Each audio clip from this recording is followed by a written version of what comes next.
Doesn't matter just how hard I try. In the house of love, I'm just a spy. Nobody broke your heart this time.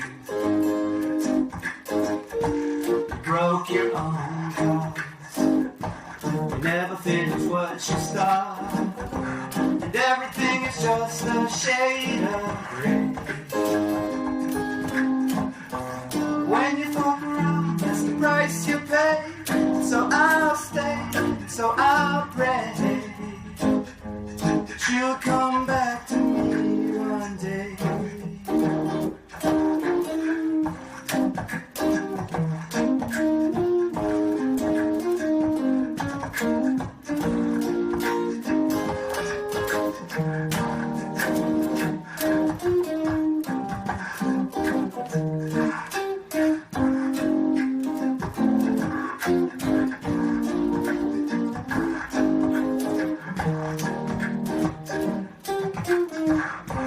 A million different stars in the Milky Way. Some shine brightly, though they are so far away. I dream my days away, but it's not so cool.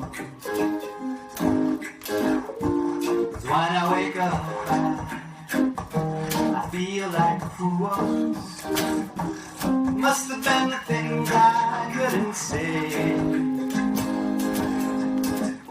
But you can't give up, you can't give up. When I get it up, I get stuck. When I get it up, girl, I get stuck. Now that's why I've got to be with you. Love me like this and I never hold it back. We could just disappear, leave this cruel to fear.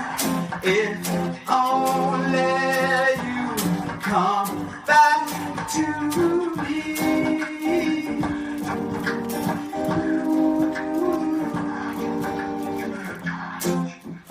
Can't you see I love you, girl?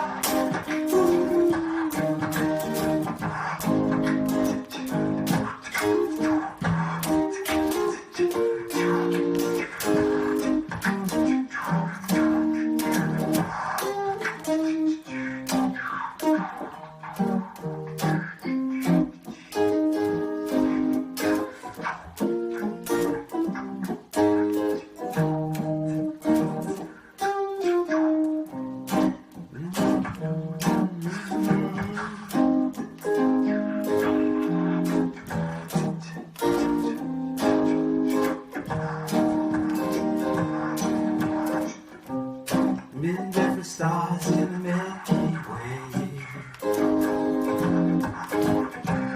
Some shine brightly, though they are so far away.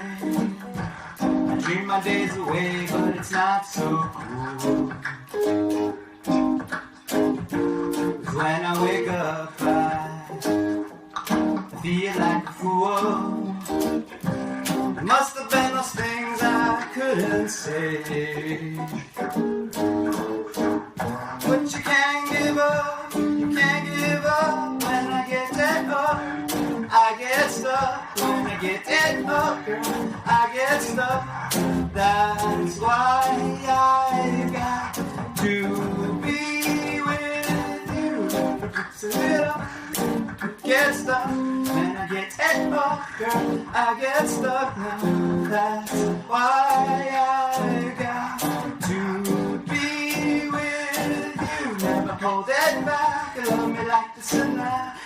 just disappear in this cruel affair. If only you come back to me.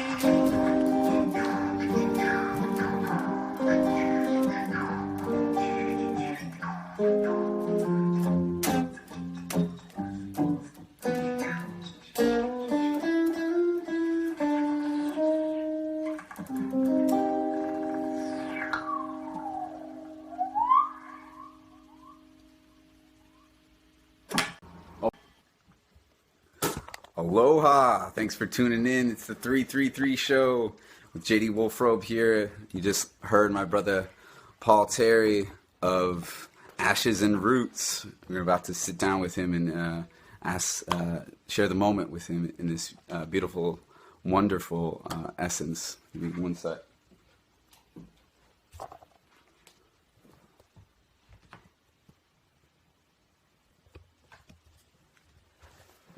What's up, bro? How you doing? That was dope, man. It was fun. Thank you, man. You really did. Yeah, thanks for coming good, on. man. Yeah, thanks for coming on and doing this fun little collaboration and sharing your music and work. And it's been a joy knowing you since 2009. Oh, Thanks wow. to Chris Peer. Pierre, shout out to Chris Peer. Peer. You out there, Peer. Yeah, I was through jamming with Chris Peer. I can't remember where I met him, and did some street performing on Venice Beach. And he's like, "Oh, you got to meet my buddy Paul," and we were like neighbors. We had no idea for years, and started playing in Las Manchas, and then it turned into Spicy Fernandez. Yeah. And stepped away for a bit, and then Ben came in the picture, and then now they're Ashes and Roots. That's right. And Evolved on. yeah, and you're doing some great new music. What was that song actually about? What was giving more background of the name? And Okay.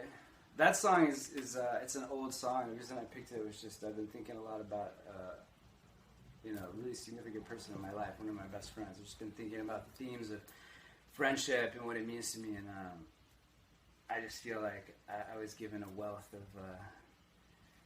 beyond what I could measure from a certain friend, and I just want to pay that back. I wanted to, when you asked what songs, I wanted to do one that I wrote with him way back before I even met you, before I started Las Manchas. This is like a guy, my best friend from college, and like he really like inspired me to do more with my music, do more with the talent that I had, develop it further, because he was, I felt like, had a greater talent than I did, but he never condescended about that in any way, and he was super helpful and instrumental for me to like. So that song was actually just one that we co-wrote because we wanted to, challenge ourselves in different ways, and it's a reggae song, but it modulates in weird ways, and then it's one that he wrote the melody for, and he just couldn't come up with like the right words, so he handed that part to me. That's always been my greatest strength, I think, is just writing lyrics, and that comes to me sometimes better, easier than melodies, and I have to struggle with getting a melody that I really like, and that one that's just that's kind of predictable. Yeah. He did that amazingly. He had an ear for like, immediately he had these gorgeous melodies. And so he had that, and he just gave me like a tape of it, we worked out the chord progression, but then he worked out this really beautiful like melody, and so I wrote words to it that had meaning at that time, different from now actually. They had to do with a girl, it's a song about come back and don't leave me, like there was a breakup going on. But now it takes on this even greater meaning for me because of his passing. Like my friend, I lost him about 2 years ago now. in your friend's name, if you don't. Ronen Yahesko Nava, and actually his name Ronen means in Hebrew love, joy, or joy music. It means it literally means that, which is what he was. He was like this really joyful person, like had an abundant heart, and a really he was blessed to be able to share his music so effortlessly. Right. He could sing, and he's one of those naturals that just had it, And so working with him was amazing, because I felt like I was just in my shell at that time. I still feel that way. Like I'm trying to crawl out. And he was just that way, like just naturally. I gotcha. Yeah. Well, that's good that you had that experience with him, he shared with you that joy and that pushing the boundaries, and of course the musical creation, because I feel like that's why we're here. There's many different people along our path that come and inspire us in different ways, whether it's musically or not. But it's great even when it's musically, and so I think that's a beautiful thing. Yeah, he did that. He was able to do that musically. It never felt. I don't know if you've had that situation when you work with certain people. It's a little more difficult sometimes with certain people than others. Right? It was never difficult with him. I never felt that he was like judgmental or critical to me personally. If he was judgmental or critical, it was always like for making the music better. And that was so understood. I don't know how. He didn't even have to like express it in a sentence saying, I'm not trying to disrespect you or your musical thoughts, but like I don't know. He had this magic. I think it's just magic. He's just one of those magical beings. Yeah, sure. So how did the lyrics come for that song? Specifically, and the name again. Come back to me. Come back to me. So, sort of, just like the theme of losing somebody and wanting them to return to, like a bit of nostalgia, a bit of. In this case, it's just honoring, and now it applies to him. Well, that's what I was going to say. Is like because originally when I wrote it, it applied to a girlfriend. I'd recently broken up with a girl. Wow.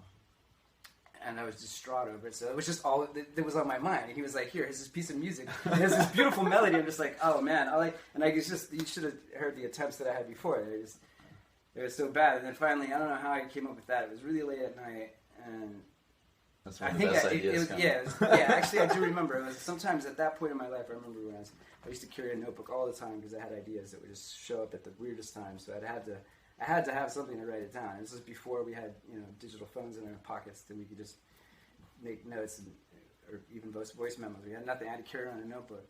So it was at some weird time in the middle of the night when I lived in this. He and I shared a house where we rehearsed and everything. And I remember getting up out of night and having to write down like, "Oh, this is it," and I wrote it all down in like one go. I pretty much. And the next day, I was so excited. I made one little crude, rudimentary.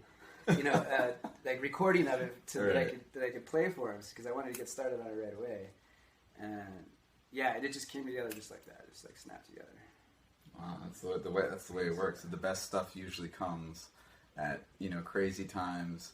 It's spur of the moment, and you can't explain it. I had my song I'm still working on for my music video. It's Getting from the End. All the lyrics came within 36 hours, so it was just really clean. The melody was there. It was just like, okay, that was really easy, and the best stuff comes that way. I feel, and it'll come at weird times. I don't like to force it if I'm not feeling it, and especially if there's pressure. If it's like a situation where you have to work with somebody, and it's like there's an expectation.